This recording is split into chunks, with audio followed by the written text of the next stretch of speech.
हथ जोड़ बिनती करऊँ गुरु हरगोविंद नित ध्याय, गुरी बड़ाई वर्णऊ करऊँ होवो दीन सहाय।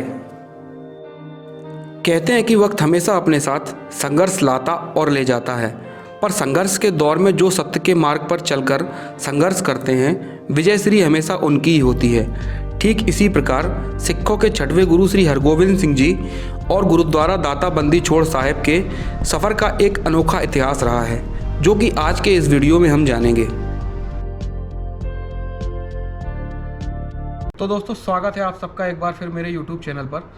तो दोस्तों, आज हम हैं गोपांचल पर्वत पर स्थित दाता बंदी छोड़ गुरुद्वारे पर, जो कि एक बड़ा ही ऐतिहासिक और बड़ा ही विशेष स्थल है, जो कि सिखों के छठवें गुरु को हरगोविंद सिंह जी को समर्पित है।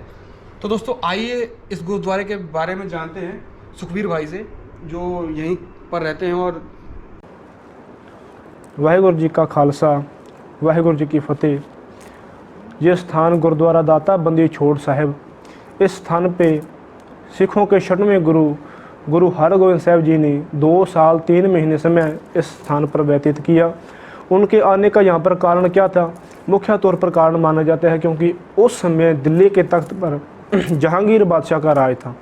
जहांगीर के बादशाह के राज में कोई हिंदुस्तान का छोटा मोटा राजा, महाराजा, नवाब कोई कलगी नहीं लगा सकता था, कोई कृपाण नहीं पहन सकता था, कोई शिकार नहीं कर सकता था, कोई दिल्ली के तख्ते के बराबर कोई तख्त नहीं लगा सकता था। पर सिखों के जो गुरु हरगोविंद साहब जी छठवें गुरु थे, क्योंकि 5वें पातशाह की शहीदी के बाद गुरुजी ने बोला जिसने भी गुरु की खुशियाँ लेनी है, अच्छे से घोड़े उनको भेंट करे, अपने पुत्र उनको भेंट करे, अच्छे से अच्छे अस्त्र शस्त्र उनको भेंट करे। जब गुरुजी ने बोला, फिर उन्होंने क्या करा, हाथी घोड़े नगारे फौजें रखी। उन्होंने एक नहीं 2 तलवारें पहनी, उन्होंने कलगी लगाई। कोई दिल्ली तख्त के बराबर तख्त नहीं लगा सकता था, पर गुरुजी ने अकाल तख्त साहिब से उसका 12 फुट ऊंचा तख्त लगाया और गुरुजी ने अपनी जो सेना थी उसको शस्त्र विद्या के अभ्यास कराने शुरू कर दिए, जिससे कि मुगलिया सल्तनत भयभीत हो गई। और जो मेन जहांगीर बादशाह का वजीर था चंदू, वो इससे भयभीत था, क्योंकि गुरुजी की शहीदी 5वें पातशाह की शहीदी करवाने में उसका सबसे बड़ा हाथ था।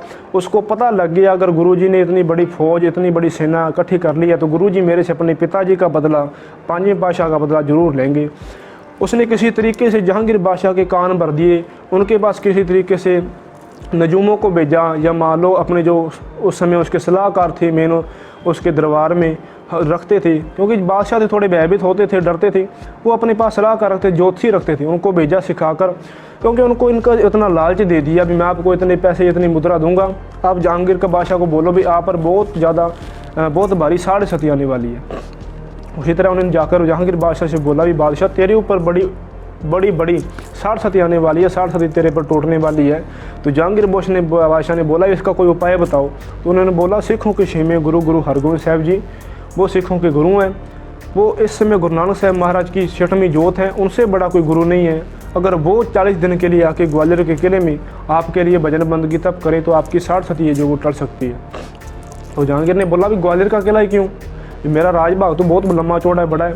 उन्होंने बोला भी ग्वालियर का किला जो एकांत में है, एक तो क्योंकि ये राजसी कैद खाना था, इस किले के ऊपर 200 शासकों ने राज किया, पर 200 सालों तक इसने मुगलिया बस ने इस पर राज किया। पहले तो ये आमतौर पर किला था, एक महल था, पर जब ये मुगलों के पास आया उन्होंने इसे शाही जेल में तब्दील कर दिया, यहाँ पर काले पानी की जेल बना दी। जो यहाँ पर आता था किले का रिकॉर्ड था, जिंदा तो वापस क्या जाना, उसकी हड्डियाँ तक किले से बाहर नहीं जाती थी, ये इस किले का रिकॉर्ड था। उसने इसी तरीके से गुरुजी को इसी तरीके से भेजा था, गुरुजी को वहाँ पे भेजेंगे, वो एक जेल है और गुरुजी को वहाँ पर ख़त्म करा देंगे। जब जहांगीर बादशाह ने बोला भी जरूर गुरुजी से बेनती करेंगे, फिर जहांगीर बादशाह के ये बात मान ली और उन्होंने अपने सलाहकारों को, वजीरों को गुरुजी के पास जब भेजा अमृतसर में, और गुरुजी को जाकर बोला भी जहांगीर बादशाह ने बेनती की आपके चरणों में भी 40 दिन के लिए उनके लिए ग्वालियर के किले में तब करो, भजन बंदगी करो। फिर गुरुजी ने बोला जरूर, क्योंकि गुरुजी अंतर्जामी थे, उनको सब पता था, उन्होंने 52 राजाओं की बंद खलासी करवानी थी, उनको छुड़ाना था बंदियों को।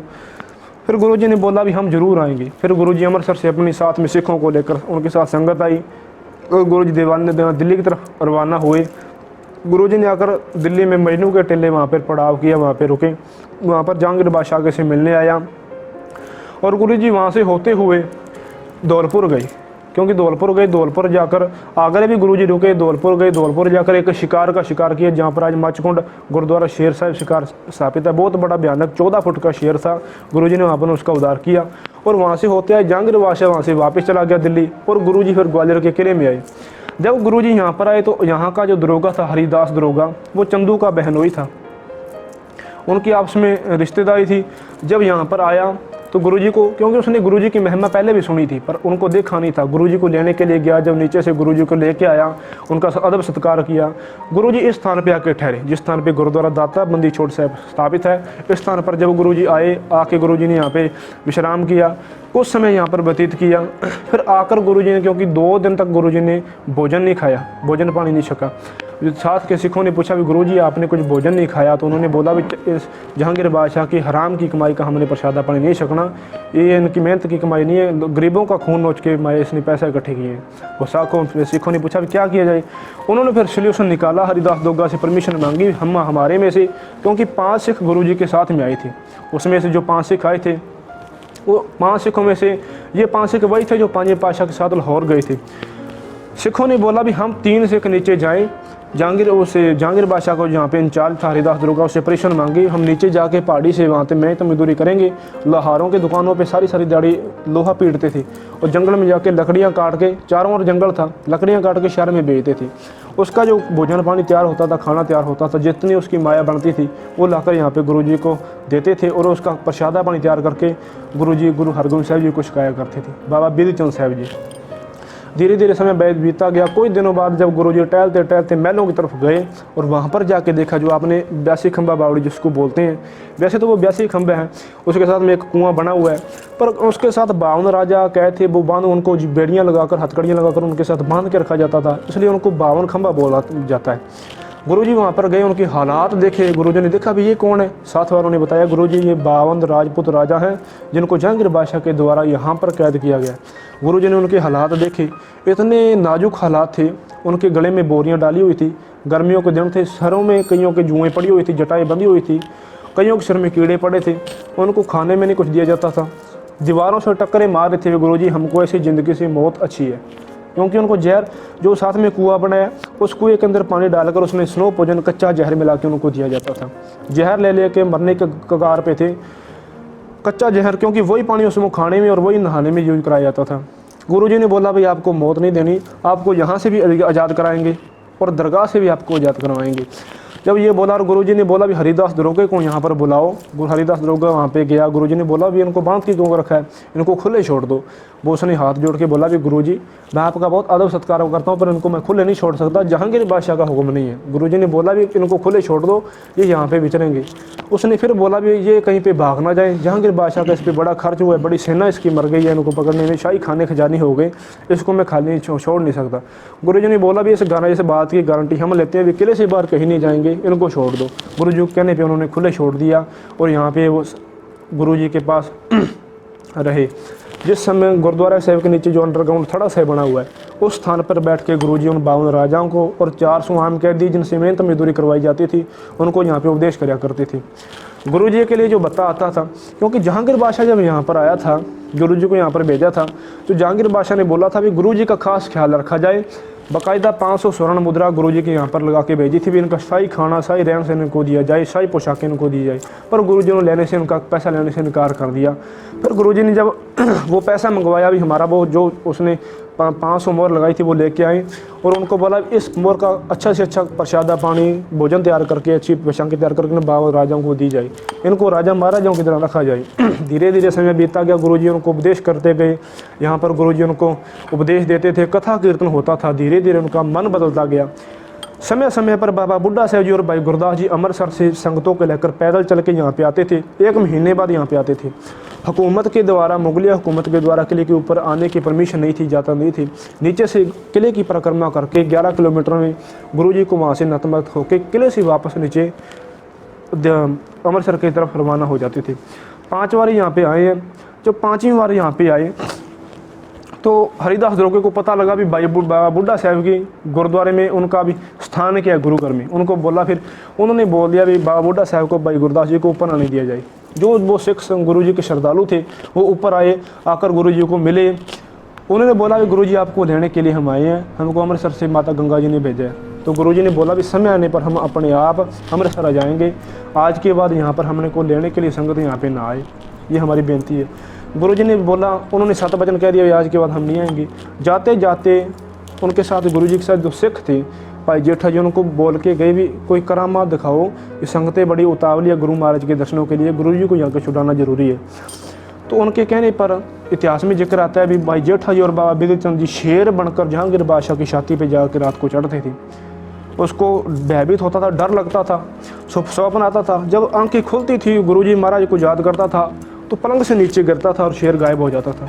जब ये लगातार उनके साथ होने लगा, लगातार ये घटना होने लगी, इससे उसकी बेगम थी जो नूर जहाँ, वो बड़ी परेशान आ गई और जहांगीर बादशाह भय के कारण बहुत बीमार हो गया। आखिर में जब वो मरने के कगार पे चला गया, उस समय पर नूर जहाँ और जहांगीर बादशाह साईं मियाँ मीर जी के पास गए, जिन्होंने गोल्डन टेम्पल का नींव पत्थर रखा था। इस्लाम के धर्म के बहुत बड़े पीर फकीर हुए हैं। उस समय वो औलिया मस्जिद में दिल्ली आए हुए थे। उनके पास जब साईं मियाँ मीर जी, उनके पास जब जहांगीर बादशाह और नूर जहाँ गए, उन जाके बेनती की भी हमारे ऊपर 60 सती आई, हमारी 60 सती टल जाए। तो उन्होंने बोला भी यहाँ पर 60 सती आई नहीं, अभी बड़ी भारी डार 60 सती टूटने वाली है, अभी आई नहीं, अभी आने वाली आपकी तो आने वाली कुल खत्म हो जाएगी। आपने जो भगवान का खुद रूप है, गुरुजी गुरु हरगोबिंद साहब महाराज को ग्वालियर के किले में नज़रबंद करके रखा है, आपका कुछ नहीं भला नहीं हो सकता। क्योंकि जहांगीर बोलना था मेरे लिए दुआ करो, उन्होंने बोला मैं तेरे लिए दुआ नहीं करूँगा, तेरे से इतने पाप है, तेरे दुआ करूँ क्या मैं तेरे लिए। फिर जहांगीर बादशाह के कपाट खोल गए, क्योंकि उनको उनके वजीरों के द्वारा, चंदू के द्वारा भड़काया गया था गुरुजी को बाहर ना आने दिया जाए, भी तेरे राजबाग को खतरा है। भी गुरु देखो जहांगीर बादशाह तेरे राज में कोई कृपाण नहीं पहन सकता, तेरे राज में कोई शिकार नहीं कर सकता, कोई संगतों को उपदेश नहीं दे सकता, कोई ऊंचा तख्त नहीं लगा सकता, पर गुरुजी ने सब कुछ कर लिया, तेरे उल्टे चले गए। जहांगीर बादशाह को भड़का दिया था, उसने बोला था गुरुजी को किले के अंदर ही रखा जाए। आए गुरुजी 40 दिन के लिए थे, पर 2 साल 3 महीने समय व्यतीत हो गया। जब उसके कान खुल गए, फिर उसको आंखें खुल गई, उसको पता लग गया गुरुजी को छोड़ना जरूरी है। फिर उसने चिट्ठियाँ जारी कर दी भी गुरु महाराज को ग्वालियर के किले से छोड़ दिया जाए और गुरुजी हमारे को दिल्ली में आके दर्शन दें। जब ये चिट्ठी गुरु महाराज के पास पहुंची तो गुरुजी ने चिट्ठी पढ़ी और पढ़ के गुरुजी ने बोला चिट्ठी अपने पास रख ली। क्योंकि जब यहाँ पर चिट्ठी पहुंची उस समय किले में सारी खुशियों की लहर से आ गई, सारे राजा बड़े प्रसन्न हुए, फिर वो बड़े दुखी हुए। गुरुजी ने पूछा भी खुश होने का क्या कारण। उन्होंने बताया भी गुरुजी खुश तो इसलिए हुए हैं भी हमारा आज कोई पहला साथी, पहला कोई संगी साथी किले से रिहा होकर किले से बाहर जा रहा है। इतिहास में नाराज इसलिए हो रहे हैं, निराश इसलिए रो रहे हैं क्योंकि अगर आप चले गए तो हमें आपके जाने के बाद हमारी नर्क भरी ज़िंदगी फिर नज़र आ रही है। क्योंकि आपके जाने से हमको खुला छोड़ दिया, आप चले गए, हमको फिर बांध लेंगे, बेड़ियाँ मार देंगे और जहर दे दे के हमें ख़त्म कर देंगे, हमारी प्रजा जो वो रुड़ जाएगी। गुरुजी ने उनसे वादा कर दिया भी हम यहाँ पे कोई 40 दिन के लिए नहीं आए थे, हम आए यहाँ पर आपको लेने के लिए थे। हम आपसे वचन देते हैं, आपसे वादा करते हैं भी जग अगर आप किले से बाहर जाएंगे तो आपको लेकर जाएंगे, अकेले बाहर नहीं जाएंगे।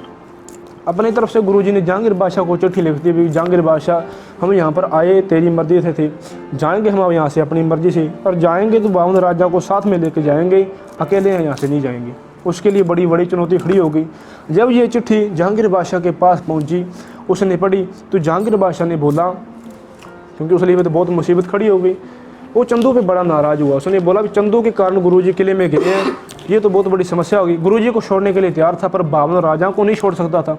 उसने जब अपने वजीरों की मीटिंग ली, सारे वजीरों को, सलाहकारों को बिठाया दरबार में, उनसे पूछा भी गुरुजी ने शर्त रख दिया भी 52 राजाओं को और 400 कैदियों को साथ में छोड़ा जाए। तो वजीरों ने बोला भी 400 कैदियों को कोई नहीं, छोटी मोटी सजाओं पे काम कराया जाता है, इनको छोड़ दो। अगर 52 राजाओं को बादशाह छोड़ दिया तो तेरे खिलाफ हिंदुस्तान में बगावत खड़ी हो जाएगी। क्योंकि ये 52 राजा कोई आम राजा नहीं थे, ये राजपूत राजा वो राजा थे। क्योंकि जिस समय जहांगीर बादशाह का राज था, छोटे मोटे राजे उसकी अधीनगी में, उसकी अधीनता स्वीकार करके उसकी अधीनगी में राज करते थे। कुछ बचे खुचों ने अपनी बहू बेटियों के उसके साथ शादी करके उसको अपने डोले देके जहांगीर बादशाह से रिश्तेदारी जोड़ ली थी। पर ये 52 राजा वो राजपूत राजा थे जिन्होंने हार नहीं मानी, उसके आगे झुके नहीं, अपनी रिश्तेदारी नहीं डाली, गुलाम होना मंजूर समझा। उनको पता था ग्वालियर के किले में काली पानी की जेल है, फिर भी गुलाम होना मंजूर समझा, हार नहीं मानी। बादशाह जी हारने वाले में से नहीं है, तेरे खिलाफ बगावत खड़ी कर देंगे और तेरा तख्त पलटा के रख देंगे। जहांगीर बादशाह के मानने में आ गई बात। उन्होंने बोला फिर बताओ भी क्या किया जाए। फिर चंदू ने और सलाहकारों ने सलाह करके बताया भी एक फरमान जारी कर दो, जो गुरु महाराज का जितना पल्लू पकड़ कर जो जाएंगे वो जा सकती हैं। इसमें 2 कारण थे कि पहली बात राजपूत राजा हैं, ये राजपूत स्वाभिमानी होते हैं, ये किसी का पल्लू नहीं पकड़ते, पल्लू जनानी पकड़ती है, औरत पकड़ती है। ये किसी का पल्लू नहीं पकड़ेंगे। अगर किसी ने नीचता होकर किसी ने नीचे होकर पकड़ भी लिया तो 2, 4, 5 पकड़ लेंगे, पल्लू कौन सा बहुत बड़ा होता है, बाकी तो सारे यहाँ पे रह जाएंगे। जहांगीर बादशाह के मानने में ये बात आ गई। उसने फिर फरमान जारी कर दिया भी गुरुजी का पल्लू पकड़कर जो राजा जाना जाएंगे वो जा सकते हैं। जब यहाँ पर चिट्ठी आई तो एक बार खुशियों की लहर छा गई, खुशी का माहौल छा गया। फिर थोड़े से नाराज़ हो गए। गुरुजी ने पूछा भी क्या बात है। उन्होंने बताया भी गुरुजी हम खुश हैं पर हम इकट्ठे इतने भी 52 के 52 आपका पल्लू कैसे पकड़ेंगे। गुरुजी ने बोला भी घबराओ मत, सबको लेके जाएंगे। फिर गुरुजी ने यहाँ पर संगत को बोलकर उसी समय 52 कलियाँ जिसके लंबी लंबी 52 रस्सियाँ लगी हुई थी, 52 कलियाँ चोड़ा तैयार करवाया और अगले दिन वो चोड़ा पहना और 52 राजाओं को वो कलियाँ वो रस्सियाँ पकड़ाई। और महाराज अगले दिन अमृत वेले 52 राजाओं को और 450 आम कैदियों को लेकर किले से बाहर निकले। जिस समय महाराज जी किले से बाहर गए उस समय सबसे पहले हरिदास दरोगे ने नारा लगाया, जय दाता बंदी छोड़। फिर सारी मुगलिया फौज ने नारा लगाए और 52 राजाओं ने पीछे नारे लगाए, जय दाता बंदी छोड़। फिर सारी सेना ने नारे लगाए, जय दाता बंदी छोड़। एक बार सारा किला जय दाता बंदी छोड़ के नारों से गूंज उठा भी बंदियों को छुड़ाने वाले दाता तेरी हमेशा ही जय हो। उस समय से स्थान का नाम दाता बंदी छोड़ से पड़ गया।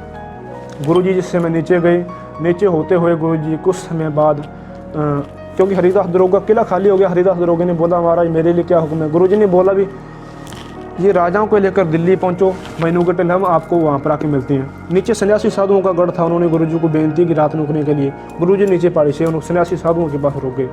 अगले दिन वहाँ से जब गुरुजी गए उन्होंने अपने पौए गुरुजी की निशानी मांगी तो गुरुजी ने अपनी खड़ाएँ अपने पौए उनको दे दिए। नीचे गुरुद्वारा पौआ साहब स्थापित हुआ और फिर उनको लेकर दिल्ली की तरफ रवाना हुए अपने सिखों को लेकर। जब दिल्ली पहुँचे तो दिल्ली में जाकर महीनों के टेले जहांगीर बादशाह ने गुरुजी का सत्कार किया। आदब सत्कार से उन्होंने बोला महाराज मेरे दरबार में चरण डालो। फिर गुरुजी गए, अपने से ऊंची चंदन की चौकी लगाकर गुरुजी को वहाँ पे बैठाया। जब गुरुजी वहाँ पर गए तो फिर गुरुजी ने जाकर 52 राजाओं को जहांगीर बादशाह से मेल मिलाप करवाया, अपने अपने राग बाग सियासतें उनको वापस दिलवाई। और जब राज बाग सियासतें वापस दिलवाई तो उनसे समझौता करवाया और अपनी अपनी सियासतों में भेज दिया। और उस समय फिर जहांगीर बादशाह के मिल के गुरुजी फिर वापस, क्योंकि जो चंदू था उसको फिर जहांगीर बादशाह ने बड़ा उसको क्यों उस पर क्रोधित बड़ा था, क्योंकि उसके कारण 52 राजाओं को छोड़ना पड़ा था। और जब यहाँ पे गुरुजी क्या थे पीछे उनके घिनौनी चालें चलता रहा था, जहाँ पर हरिदास को चिट्ठी भेजता रहा था भी गुरुजी को ख़त्म कर दिया जाए, उनको विष दे दिया जाए, उनको जहरीली पोशाक दे दो, इसी तरीके से भटकाया था। इसलिए जहांगीर बादशाह ने गुरुजी के हवाले कर दिया था, गुरुजी आपका दोषी है, इसको आप जो सज़ा देना चाहो दे सकते हो। फिर गुरुजी नाक में नकेल डाल के उसको अपने साथ लाहौर में ले गए थे। उस जहाँ से जब गुरुजी दिल्ली से रवाना हुए, दिल्ली से रवाना होकर 1 महीने बाद जब अमृतसर पहुँचे उस समय दिवाली वाला दिन था। वहाँ पे संगतों ने बढ़िया खुशियाँ मनाई, देसी घी के दिए जलाए, दीपमाला की, खुशियों का कोई ठिकाना नहीं रहा। उस दिन वहाँ पर गुरुजी पहुँचे थे, दिवाली वाले दिन गुरुजी पहुँचे, इसीलिए दिवाली वाला दिन हमारे सिख धर्म में बंदी छोड़ दिवस के रूप में मनाया जाता है। बंदी छोड़ दिवस 1 महीना पहले ग्वालियर में मनाया जाता है किले में, और 1 महीने बाद दिवाली का दिवस है उनको बाद में इकट्ठे, क्योंकि इकट्ठे सिख धर्म में मिला दिया गया उसमें मनाते हैं। इसलिए उस दिवाली वाले दिन को सिख धर्म में बंदी छोड़ दिवस के रूप में मनाया जाता है। हमारे सिखों में दिवाली मनाने का कारण यही है कि उस दिन गुरु महाराज यहाँ से 52 राजाओं को रिहा करवा के उनसे बंद खलासी करवा के और अमृतसर में पहुँचे थे और सिखों ने खुशियाँ मनाई थी। उसी दिवाली वाले दिन को आज भी बंदी छोड़ दिवस के रूप में मनाया जाता है।